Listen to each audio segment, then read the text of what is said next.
Good evening, and welcome to the WGY Mystery Theater. Tonight, an original radio drama produced especially for WGY, The Authentic Death of Sherlock Holmes by John McCarty. The Authentic Death of Sherlock Holmes will begin in a moment, following this word. The place, London.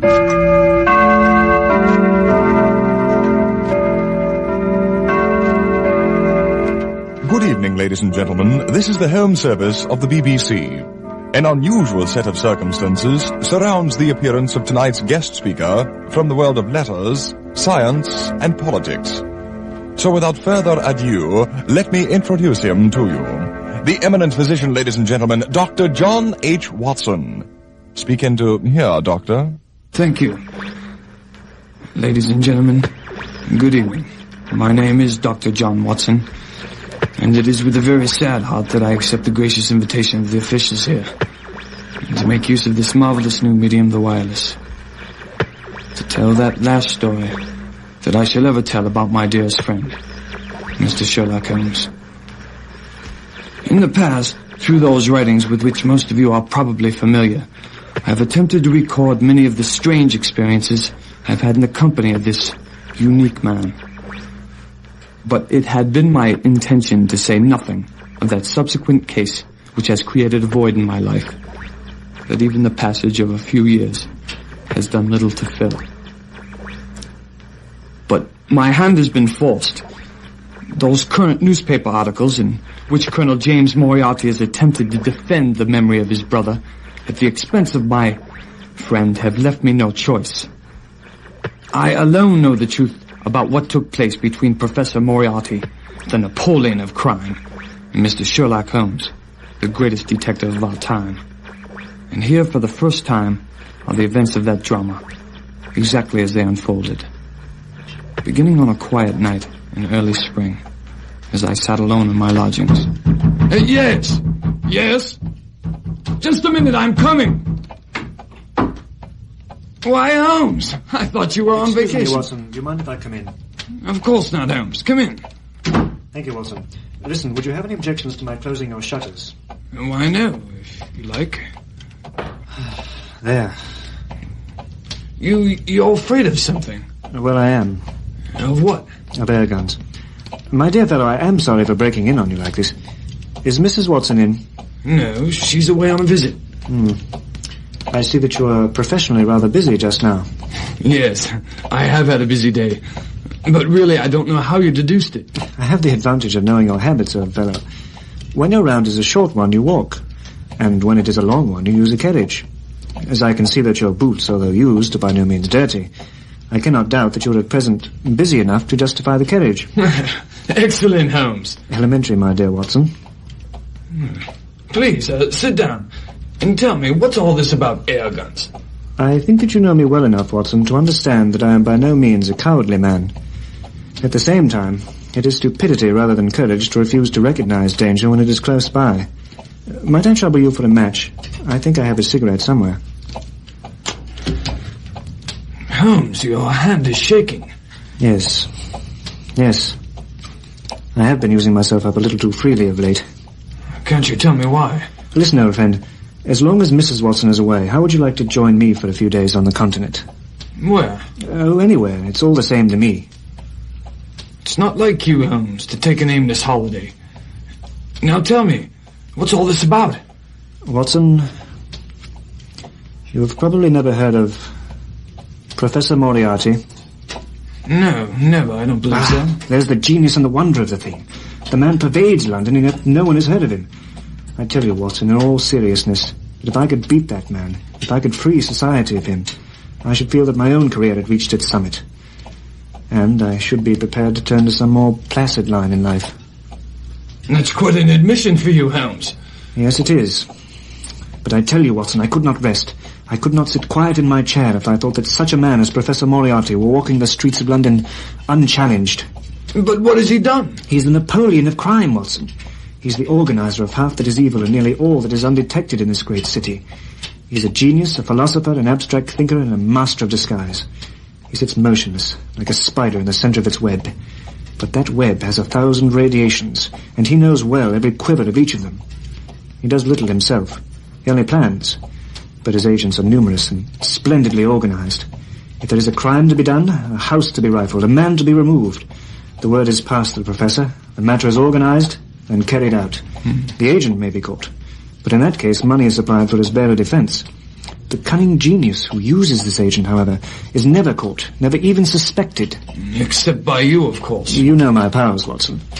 And yet, at the end of 3 months' effort, I was almost forced to confess that I had at last met my equal. But then, quite unexpectedly, I got my chance. And in 3 days, that is to say, by next Monday, matters will be ripe, and the professor, along with all the principal members of his gang, will be in the hands of the police. And then will come the greatest criminal trial of the century, the clearing up of over 40 mysteries, and the rope for all of them. Then why are you so distraught? The trouble is, Watson, if I could have done all this without his knowledge, all would have been well. But he's too wily for that. Unfortunately, Professor Moriarty is aware of my every move. How do you know that? He told me so. You mean you've seen him, then? This very morning, in fact, at 221B. And I confess, Watson, when I saw him standing there before me, my nerves were quite shaken. Because, you see, his safety depends on my silence. Stand where you are. Really, Holmes, you have much less frontal development than I should have expected. It's dangerous, you know, to finger loaded firearms in the pocket of one's dressing gown. All right, then. I'll put it on the table. Cocked, of course. As you wish. You evidently don't know me. On the contrary, I think it is fairly evident that I do. Please, take a chair. I can spare you 5 minutes if you have anything to say. All that I have to say has already crossed your mind. Then possibly my answer has crossed yours. You stand firm, then? Absolutely. Very well, then. Take your hand out of your pocket, Professor. Put down the gun, Holmes. I'm only getting out my notebook. Now, let's see. On the 23rd, you inconvenienced me. By the middle of February, I was seriously inconvenienced by you. At the end of March, I was absolutely inconvenienced by you. And now, at the close of April, I find myself placed in such a position through your continual persecution that I am in positive danger of losing my liberty. The situation is becoming impossible. Have you any suggestions? You must drop it, Holmes. You really must, you know. I will. After next Monday. Then you leave me no choice, Holmes. Our duel, you know, has been quite an intellectual treat for me. It would grieve me to take extreme measures against you. Danger is part of my trade. Oh, this is not danger. It is inevitable destruction. You see, you stand in the way not merely of an individual, but of a mighty organization.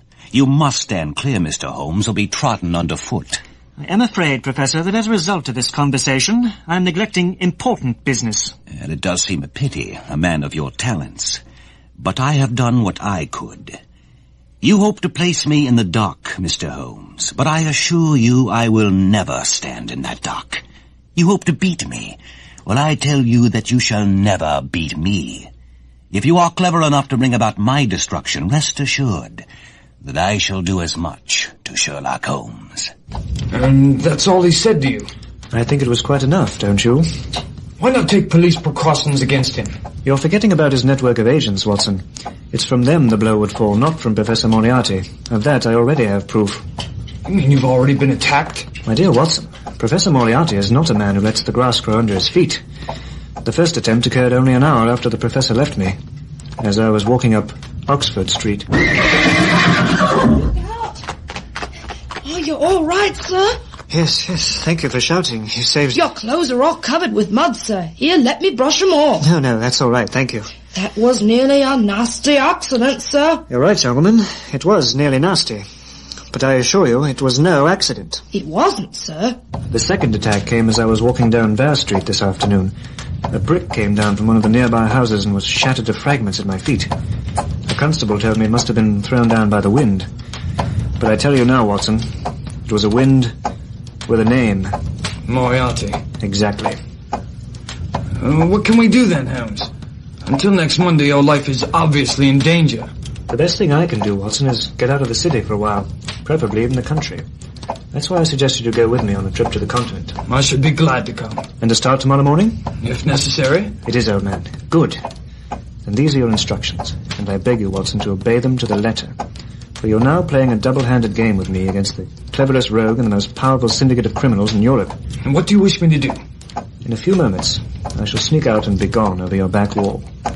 In the morning, however, you will send for a carriage. But take neither the first nor the second that appears. Take the third. Then, drive to the Lothar Arcade, handing the address to the cabman on a slip of paper, with a request that he will not throw it away. Have your fare ready, and the instant the cab stops, dash through the arcade, timing yourself to reach the other side at 9:15. There, you will find another carriage, driven by a fellow with a heavy black cloak, who will pick you up immediately and take you to Victoria Station, in time for the Continental Express. But where will I meet you? On the train, the second carriage from the front. And the carriage is our rendezvous, then? Yes. Remember carefully, Watson. The second carriage from the front. You might say, my life depends on it. Our radio drama, The Authentic Death of Sherlock Holmes, will continue in a moment with Act 2, following this word.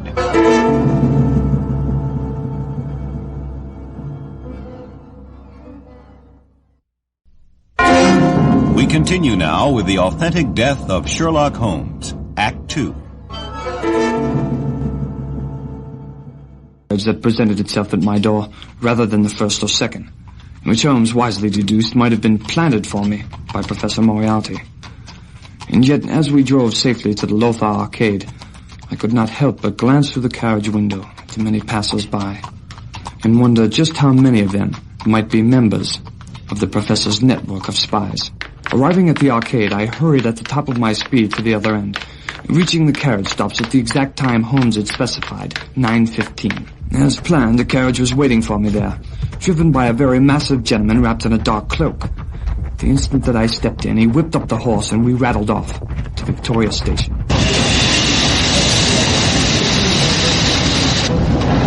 At Victoria Station, I departed my carriage and watched as the driver dashed away again, without so much as a look in my direction. So far, all had gone well. I had no difficulty finding our rendezvous point, the second carriage from the front. But at that point, I began to worry. The station clock marked only 7 minutes from the time we were due to start, and yet Holmes had not appeared. And then, another unforeseen change in plans. A harried porter asked me to assist an elderly Italian priest, whose broken English he simply could not understand. And still, keeping an eye out for my missing friend, I helped the elderly gentleman on board. But when the priest unexpectedly followed me into the compartment Holmes had arranged for our rendezvous, a cold chill of fear came over me. Our carefully made plans were suddenly becoming ensnared in a web of unforeseen obstacles. You don't mind to take a window seat? You don't mind to take I share your compartment, signore? No, of course not, Father. Grazie. Kind man. I leave if you like. You are expecting someone? No. Yes. Yes, I am expecting someone, but no, you don't have to leave. Grazie. Signore, your friend is too late. We leave now. Yes, I can't think what might have happened to him. I don't see him anywhere out there on the platform, do you? A tall, thin gentleman. My dear Watson, you really are the most unimaginative fellow at times. Holmes, is that you? Of course it is, old boy. If you don't mind to take a window seat. Good heaven. I guess that was you behind all those wrinkles. Neither would anyone else, Watson. That was a general idea. I must say, though, I am glad you have such a fatherly attitude towards elderly Italian priests. Otherwise, you might have thrown me out of my own compartment. Yeah, you did put me in quite a spot there, Holmes. I didn't know what to do at first.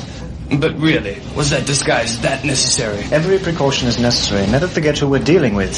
As a matter of fact, with all our precautions, we've still cut it rather fine. Have you seen the morning papers? No. You haven't seen about Baker Street, then? Baker Street? They set fire to our rooms last night. No great harm was done, though. Good heavens, Holmes, this is intolerable. They must have lost my track completely after the brick incident, and they'd guessed I'd returned to my rooms. You spent the night elsewhere, then? Oh, absolutely. Still, old boy, I'm sure they've been watching you quite carefully. I did exactly what you advised. Nevertheless, did you find the carriage all right at the end of the arcade? Yes, it was waiting, just like you said. Did you recognize the coachman in the dark cloak?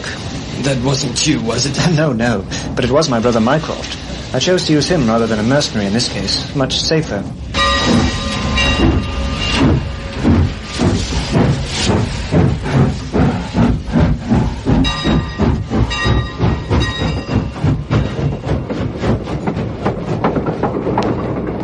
Well, it looks as though we're off. Still no sign of Moriarty. You spoke too soon, Watson. Look. Where? On the platform, the man running for the train. I don't see him. There with a large handbag. Is that Moriarty? Yes, confounded, Watson. I've lost him in the smoke. You suppose he's managed to get on? I don't know, I couldn't see. Are you sure it was him, Holmes? Absolutely. How could he have been so close? You see what kind of a man he is, Watson. With all my precautions, he was still only a few minutes off my trail. I wonder why he wasn't in disguise. Don't the police have his description? Certainly they do. Probably didn't have time, that's all. He was racing against the clock.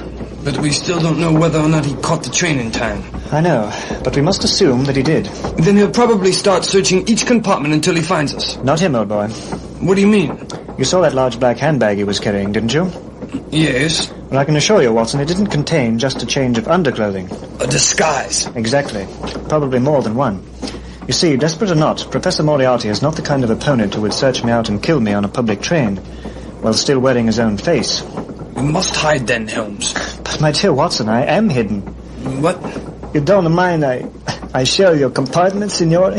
Oh, yes, I forgot. I'll just have to keep my wrinkles on a little longer than I'd planned, that's all. Nevertheless, Holmes, don't you think we should at least separate? I mean, wouldn't Moriarty assume that whoever was sharing my compartment, regardless of what he looked like, would be you? Possibly, Watson.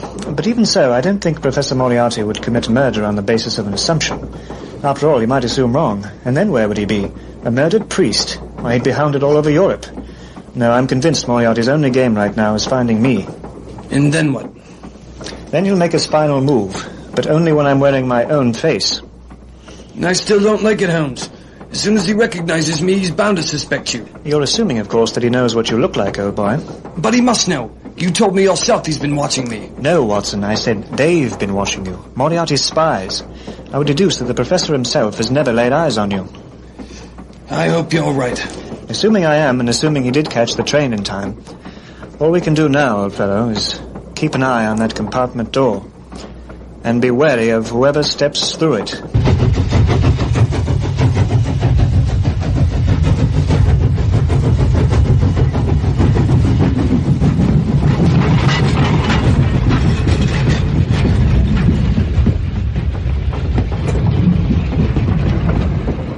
As we kept our eyes fastened on the compartment door, Holmes went on to describe the remainder of our journey. At Canterbury Station, we would disembark, taking the boat across the channel.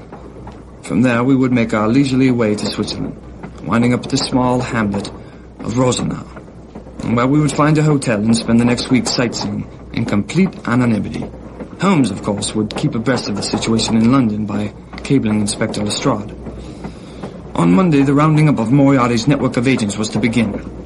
When that was accomplished, Lestrade would then cable Holmes that it was safe to return and begin his testimony. By that time, Professor Moriarty would be so stripped of his power that there would be nothing left for him to do but surrender. Master of disguise or not, he would be so damned by the confessions of his henchmen that his career would be finished. And it was Holmes' deduction that the wily professor would rather be a king among criminals in prison than a faceless non-entity outside. My friend's words gave me courage, and I began to doze. But then, our compartment door slowly opened, and we had our first visitor. Oh, I hope you don't mind me barging in on you like this. This is the first compartment I've come across that isn't budging at the seams. The name's Philpotts. Ernest Philpotts. Oh, Dr. John Watson. Oh, the good father seems to have a cold. Father Fabrice. Glad to know you, Father. Tell me, where are you bound for? Paris, then Rome. Rome, of course. How obvious. And what about you, Dr. Watson? What's your destination? Holiday. I'm just taking a holiday. Yes, but where? Well, I'm bound to... Surely you must know where you're spending your holiday, Doctor. Canterbury. Canterbury, eh? Lunching with the Archbishop? Well, no, not exactly. Actually, I'll be catching the boat for... And where are you going, Signore? Phillips? Philpotts, Father. Ernest Philpotts. Philpotts. Perdonate. Yes, Mr. Philpotts. We've told you where we're headed. Where's your destination? Me? Someone else has decided to join our little party. Good morning, madam. Excuse me, is there room? Certainly, madam. Here, take my seat. I'll move over here, next to the father. Thank you. The express is quite crowded this morning. I didn't think I'd ever find a compartment. I was just telling these two gentlemen how full it was. By the way, my name is Ernest Philpotts. This is Dr. John Watson. How do you do, madam? Dr. Watson? And this is Father Fabrini. Fabrizi, signor. Father Fabrizi. Oh, yes. How stupid of me. The father and I seem to be having trouble remembering each other's names. Good morning, Father. And what's your name, madam? Vukovic, Mr. Philpotts. Mariana Vukovic. You are a Bulgarian, signora? Yes, Father, but I live in Paris. I operate a dance academy there. Oh, really? Do you dance yourself, Miss Vukovic? I used to, Doctor, but that was quite a few years and quite a few less pounds ago. Yes. Now I simply instruct. Tell me, Dr. Watson, I believe I've heard your name before in connection with a detective named Sherlock Holmes. Am I correct? Well, yes, Miss Vukovic. Mr. Holmes is my friend, yes. Why, Jove. Dr. Watson. I never made the association. You're a celebrity, sir. The minor rank only, Mr. Philpotts. You're too modest, Dr. Watson. Everyone's heard how you assist Mr. Holmes with his investigations. Tell me, is he on board? I should love to meet him. No. I believe Mr. Holmes is still in London.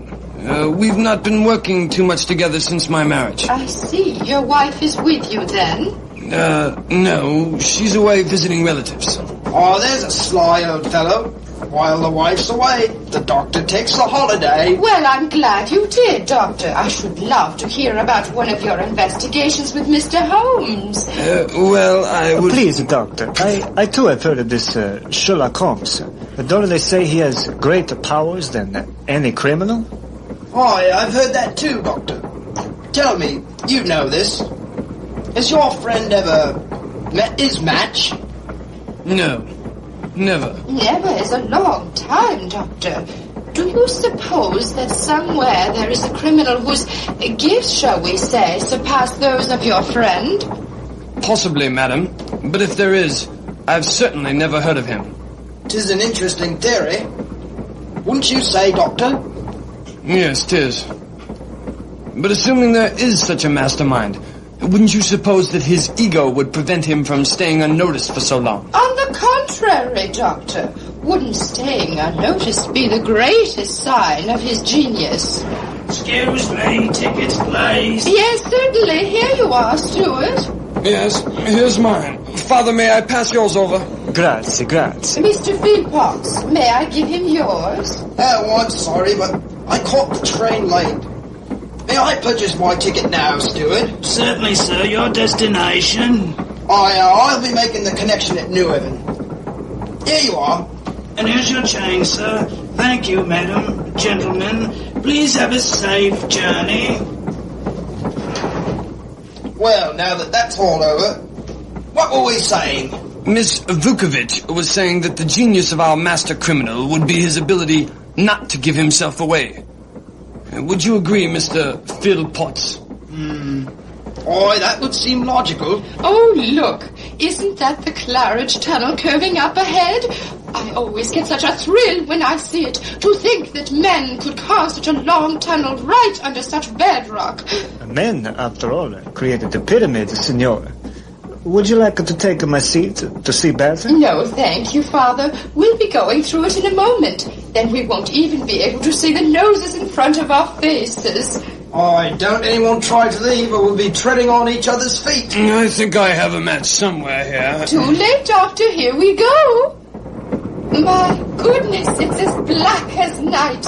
Isn't it thrilling, Dr. Watson? It reminds me of dancing and doing a spin. You lose all track of where you are. And oh my Miss Vukovic, what seems to be the problem? Philpotts, is that you? Philpotts, sit down. Where are you? Just stretching, Doctor. Me apologies, miss. Wait, someone's opening the compartment door. Philpotts, is that you? Would you please? It's the steward. He's got something in his hand. What is it? It's a gun. Holmes, be careful. Holmes. Everyone, down! Look out! What the? Moriarty! Our Our radio drama, The Authentic Death of Sherlock Holmes, will continue in a moment with Act 3, following this word.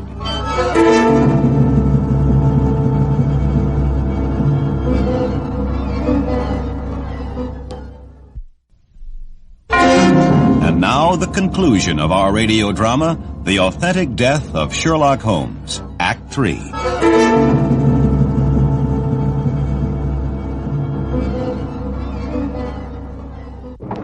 Miss Vukovic, are you all right? Turn over just a few seconds. How about you, Watson? Are you all right? Yes, quite all right. But that bullet came uncomfortably close. I heard it whistle right past my ear. I think it must have hit the window. Rather the window than one of us, Doctor. I'd still like to get an answer to my question. What's going on here? Ah, at last the sun shines. Look, Holmes, just as I said. The bullet caught the window right below your head. Yes, down at the lower right-hand side. Right, that's exactly where your head was, Mr. Holmes. Yes. 'Twas fortunate I ducked, wasn't it? I still would like to know what exactly is going on here. Why was the steward trying to kill you? And why are you dressed up as a priest? Holmes, what about Moriarty? Shouldn't we go after him? No, Watson. Neither action would serve any useful purpose now, I'm afraid. Moriarty just fired and ran. He might even have jumped off the train, thinking it was safe now to return to London. Blast it! Who the devil is Moriarty? Would someone please start giving some answers? For a moment, Mr. Philpotts, I thought you were Professor Moriarty. Me? Yes, especially when it came time to hand over your ticket, and you had to buy one because you caught the train late. You see, we witnessed Professor Moriarty running for the train at the last moment. He barely had time to make the train, let alone buy a ticket. Just like yourself. You were very suspicious. Didn't you think so, Holmes? No, not really, Watson. No? You mean you didn't suspect either he or Miss Vukovic? Oh, for the moment, yes. You see, Watson, when I said we had to be wary of whoever stepped through that door, I meant just that. Stepped through it. Not sat down and joined us. You forget. I've seen Moriarty close up. From a distance he might be able to fool me. But one look into his eyes in this close quarters, and I should know in an instant it was him. Then why didn't you recognize the steward? Unfortunately, Watson, keen though my eyes are, I have not as yet trained them to see through the lowered brim of a steward's cap. If you remember correctly, he kept his cap pulled down and himself bent over all the time he was with us. What are this man Moriarty's eyes like, Mr. Holmes? Never mind his eyes. Who is he? And why is he trying to kill you? Professor Moriarty, Mr. Philpotts, happens to be that very super criminal you and Miss Vukovic were speculating upon. Brought to life. No wonder Dr. Watson thought we sounded so suspicious. Oh, Watson is suspicious of everyone anyway. Aren't you, old fellow? Really, Holmes? I don't see that it's anything to joke about. He almost got you just then. Yes, but the key word, Watson, is almost. That was a very rash move on the professor's part, shooting away in the dark like that. Exactly, Holmes. You deduced that he wouldn't take such a chance. Yes, it would appear that the professor is a lot more careless than I gave him credit for being. Mr. Holmes, are you on this man's trail, or is he on yours? Both, Miss Vukovic, both. Oh. Is that why you're in disguise? Wait a minute, Holmes. That proves Moriarty must know what I look like. Otherwise, why should he have chosen this compartment? Yes, Watson, I guessed that myself. When? I think it was the moment when he pulled the trigger, old fellow. Oh, yes. Try to relax, Watson. When we get to Canterbury Station, I'll cable Lestrade and get to the bottom of this. There must be some good reason why the professor acted so impetuously. Yes. Well, we'd better be careful, Holmes, because when the train stops and there is not a body brought off, he'll know right away that he missed. And that is if he's still on the train. Well, Watson, we'll just have to wait and see. For the moment, however, I'd like to extend my apologies to Miss Vukovic and Mr. Philpotts here for all the excitement I've caused. Oh, please, don't think anything of it, Mr. Holmes. We're all quite safe now. Besides, it'll be something to tell our friends about. Right, Mr. Philpotts? Aye, it'll be a trip to remember, all right. Escaping a bullet that was meant for Sherlock Holmes. Having Dr. Watson mistake me for a master criminal. Imagine me. You never did get around to telling us, Mr. Philpotts. What exactly do you do for a living? Me? Well, it's not exactly what I do for the living, Dr. Watson. It's what I do for the dead. You see, I'm just a plain, ordinary undertaker. Oh, dear.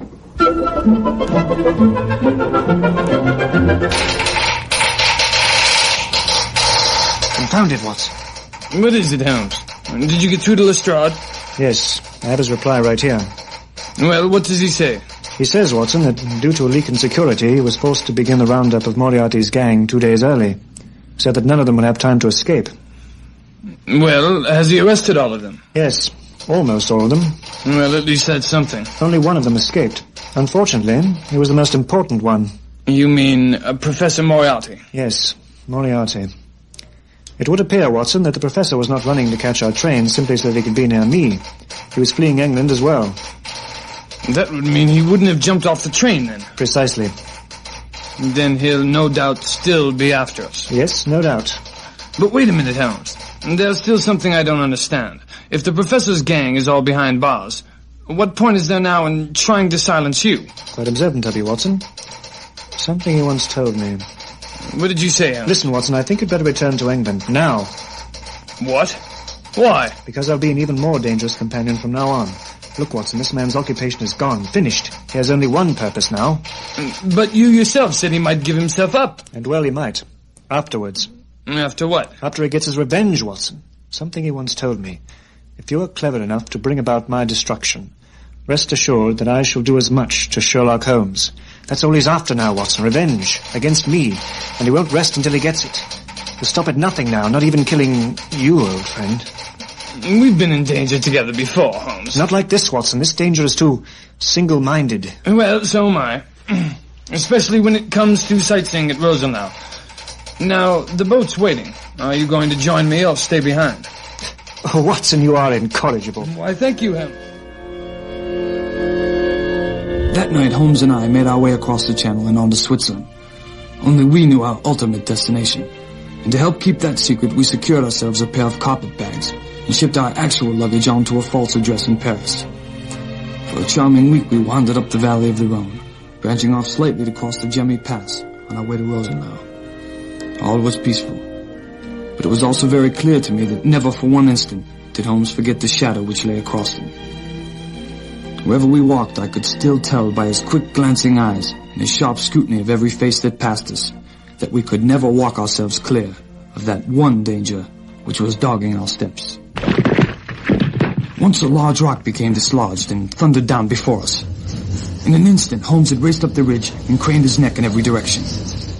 It was in vain that another passerby tried to convince him that a fall of stones was a common occurrence at that spot in springtime.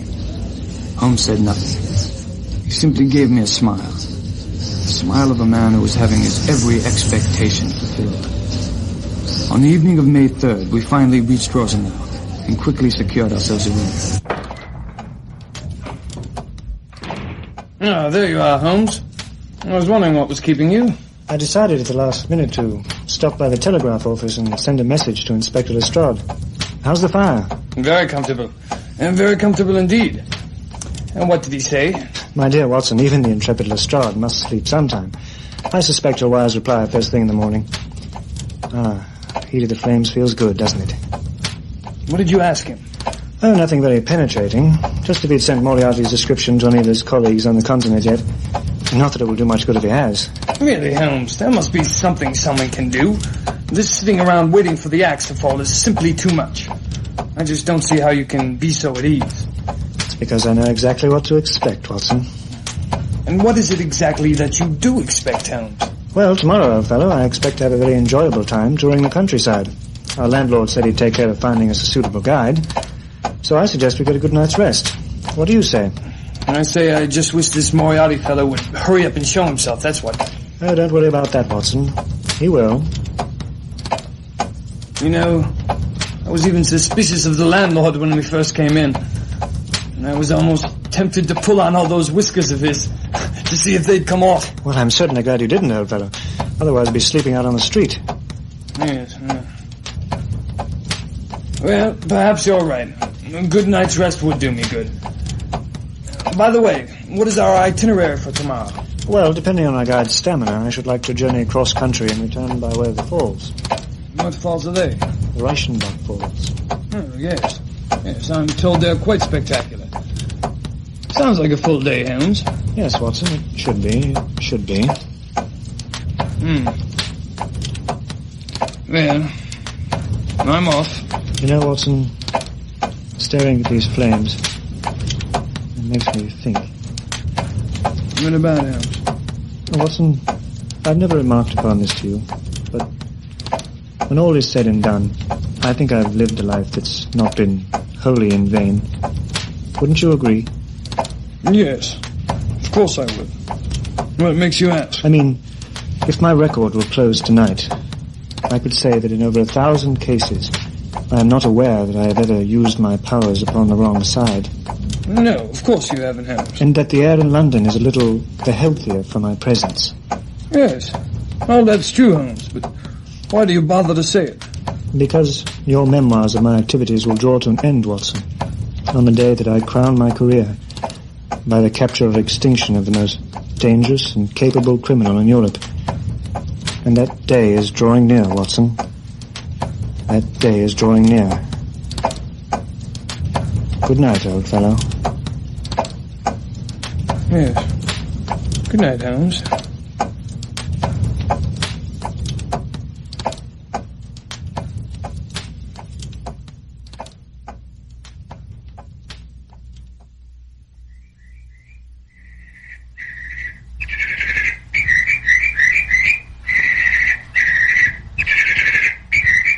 There, old fellow. How are you bearing up? Too much exercise? These cliffs are a little steep, Holmes. I am a bit winded. Would you like to rest a moment? Yes, just to catch my breath. Tell the guide to keep going. You're sure you're all right, Watson? Yes, Holmes, I'm all right. It's just that we've been hiking all morning without a break, that's all. I'll stay with you. Oh, Herr Schmidt! Yeah? Dr. Watson would like to rest a moment. You keep on, we'll catch up. Yeah, good. Be careful. Now, my dear fellow, what is it that you're dying to ask me? You've been lagging behind quite on purpose the past few hours.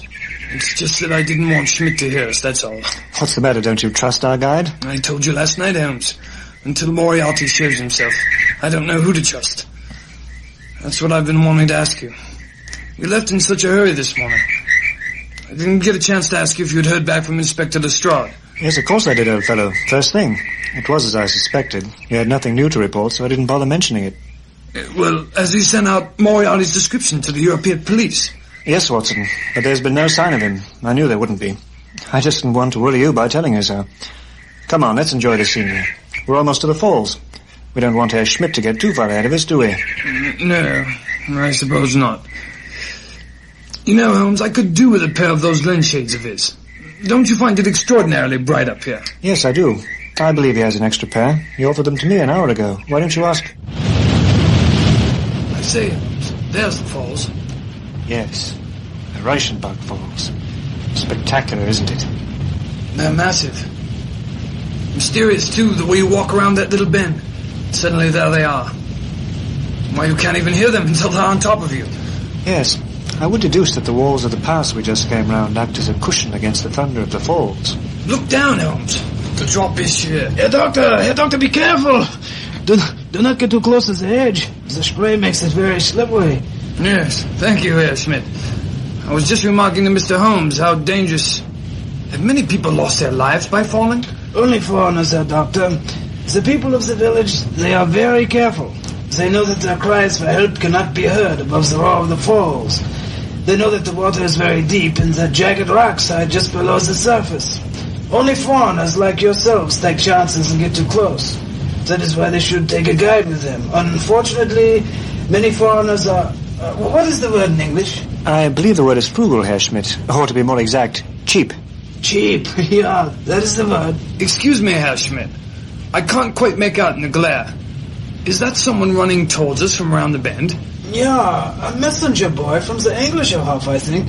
Would you like to borrow an extra pair of lens shades, Herr Doctor? Yes, thank you. Ah, that's much better. Quite a good idea, these, don't you think? Excuse me, you are the English Dr. Watson? No, son, this is the doctor. And what is it, my boy? I have a letter for you, Herr Doctor, from the landlord. I hope it is nothing serious, Herr Doctor. The landlord says that shortly after we left, an English lady arrived. Was suddenly taken quite ill. It appears she absolutely refuses to see a Swiss physician. And the landlord hopes that I can return to treat her. He says she might be dying. Shall I guide you back down now, Herr Doctor? Well, I don't know. I can't ignore it. Of course you can't, old boy. Listen, you go back with this young fellow and I'll stay here with Herr Schmidt and finish seeing the sights. But I don't know, Holmes. You really think it's safe to separate like this? My dear Watson, I can take care of myself. If this woman is as ill as the landlord says she is, she needs you more than I do. Yes, I suppose. Still, you must promise me, Holmes, never to step out of the sight of Herr Schmidt. That damn Moriarty could be anywhere ready to jump out. I would deduce that the moment the villainous swine spots you alone, he'll make his play in an instant. Watson, I believe I'll make a detective out of you yet. You know, that's the first time you've ever used that phrase of mine to make a deduction on your own. And you know something else? You're absolutely correct, old fellow. I'm proud of you. Why, thank you, Holmes. Now, off with you. I'll see you back at the hotel for dinner. Certainly, Watson. Come on, boy. Our English lady mustn't be kept waiting if she's that seriously ill. Be careful, Holmes. Yes, Watson. I will. Your friend is very concerned about you, Herr Holmes. Yes, Dr. Watson and I have been together a long time. I shouldn't like to see any harm come to him. Your method for arranging his absence was quite ingenious. Thank you, Professor. You're quite welcome, Mr. Holmes. Tell me, how did you guess it was me? I thought I played the Swiss guide rather well, even to concealing my eyes through these lens shades. Yes, very convincing. But as you know, I have my ways. But tell me something, though, Professor. How were you able to track me so thoroughly? I, too, have my ways, Mr. Holmes. Shall we just call it a draw and keep our secrets? As you wish. But I assure you, Professor, I have no intention of leaving our rendezvous a draw. Nor do I. But tell me, what do you think of the place I have selected? Splendidly fitting, wouldn't you say? Yes, but did you select it, Professor? Or did I let you? After all, Reichenbach was my destination from the outset, not yours. You might never have made it here, Mr. Holmes, if my aim had been a little better. Yes, that was a very clumsy attempt you made back there on the train. Quite beneath you, actually. I'm gratified you think so, but perhaps I missed on purpose. Did you ever consider that? Yes, it had occurred to me, but I couldn't imagine why you would do so. For the pleasure of frightening you, Mr. Holmes, and also to frighten away your friend, Dr. Watson, of course. You see, Mr. Holmes, when the time came, I wanted you all to myself. I admit your friend's stubbornness took a little planning to overcome, but that false letter I had delivered to that messenger boy finally did the trick. And now, I do have you all to myself. My congratulations, Professor. It would appear that, after all, we are a fairly even pair. Not quite. I am still armed with a pistol, and all you have is a walking stick. That's quite true, Professor.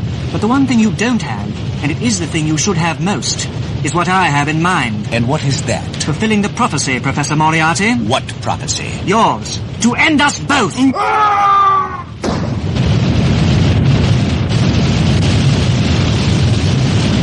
may have been a little over an hour before I finally reached the hotel. The landlord was standing on the porch, and when I asked him the condition of the stricken English lady, a look of surprise passed over his face. My heart turned to lead in my breast. Before I could answer, I was already running down the village street and making for the path towards the falls. It had taken me an hour to come down, but despite my best efforts, 2 more hours passed before I finally found myself at the spot where I had last seen Holmes. But now there was no sign of him. His walking stick lay on the ground, and there was churned up earth on the edge of the cliff. The telltale signs of the very struggle I had been dreading for almost 2 weeks now. Holmes had taught me to read the evidence well. I lay upon my face and I peered over the edge, with the spray from the falls spouting up all around me. The torrent swollen by the melting snow above, plunging into a tremendous abyss, lined by glistening coal-black walls that narrowed and pointed the way down to a boiling cauldron of seething foam.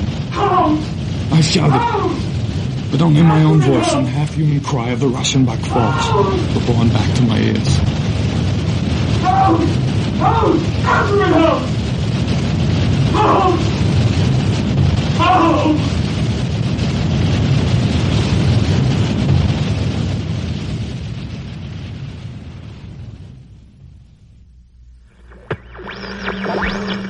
Only a few more words remain to be said, ladies and gentlemen.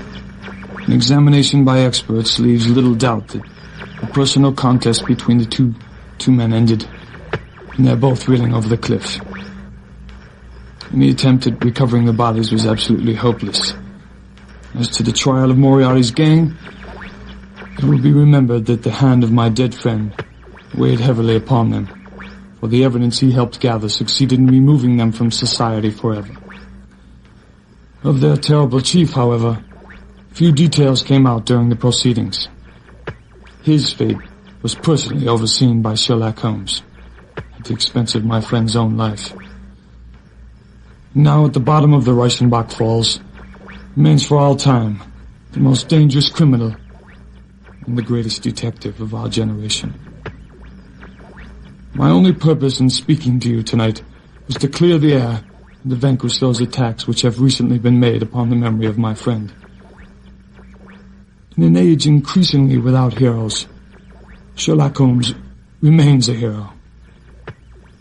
To me, however, remains something closer.